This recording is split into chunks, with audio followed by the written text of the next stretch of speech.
呢一副係我9月改咗嘅光暗 deck，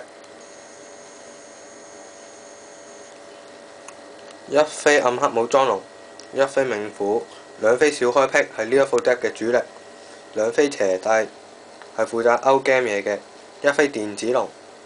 三飛靈滅係要嚟卡人哋效果嘅，三飛雷王要嚟卡特照嘅，兩飛二女係負責都係勾 game 人嘅，兩飛超能無力化，一飛疾風，兩飛 DDR， 兩飛月書精操洗腦，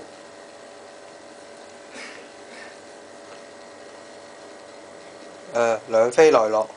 兩飛因果切斷，都係負責勾 game 嘢嘅，因為我呢副 deck 都係以勾 game 為主嘅，同埋係三飛魔宮的賄賂，因為打魔繪嘅關係，我冇打神宣同埋大韓波。